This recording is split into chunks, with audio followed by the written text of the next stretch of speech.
Good morning, everyone.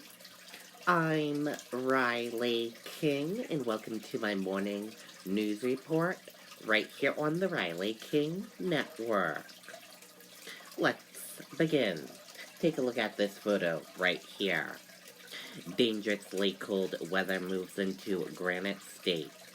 Residents urged to limit time outside for themselves and pets. Granite Staters are dealing with bitter cold and gusty winds that are making it feel even colder. Temperatures dropped to the teens and single digits across New Hampshire by Friday evening. Wind chills made it feel like 0 or colder in parts of the state. Doctors from Catholic Medical Center said covering up as much as possible is key because exposed skin is at risk in such low temperatures. It can ultimately freeze, said Dr. Alan Flanagan. The first thing you get is a burning sensation where your face will get red and really start to sting. And then comes frostbite, where ice can form inside skin cells. Flanagan said prevention is a necessity. Layering, making sure you are not wearing constricting clothing, using gloves, using a scarf, a hat, everything covered up as much as possible, he said. If you start experiencing symptoms, get inside, doctors said. Remove any wet clothing and get exposed skin warm again with warm water or moderate heat. What you don't want to do is rub vigorously, Flanagan said.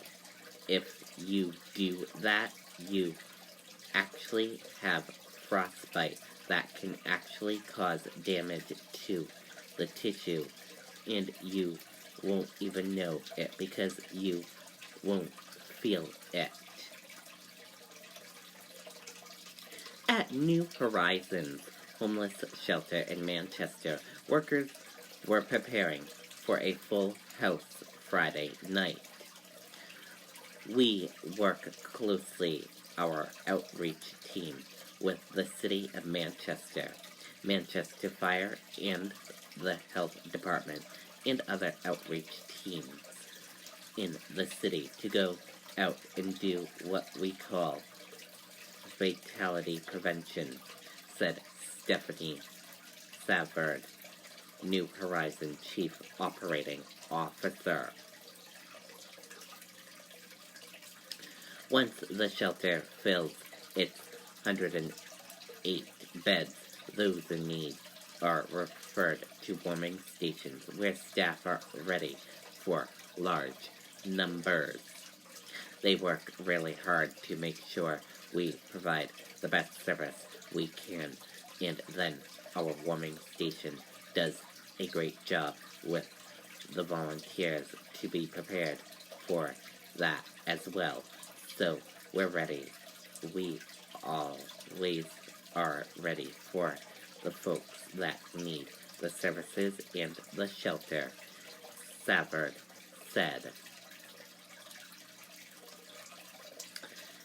It's also important making sure pets have enough water and that they are warm, staff members at the Bedford Animal Rescue League said that if you have a coat on, your animal probably needs one too. Booties might also be needed to protect their paws. Outdoor time for pets should be limited. 15 minutes if an animal is not used to being outside, said Kathy CEO of the Bedford Animal Rescue League. Even if it's a husky or an animal that is used to being outside, you really have to pay attention. The cold weather is expected to stick around Friday night and into the weekend, and might be colder on Tuesday. So, be prepared, everyone. And that does it for my morning news report right here on the Riley King Network. I hope you all have a great rest of your day, and I'll see you back here later on today for another news report. Goodbye, everyone.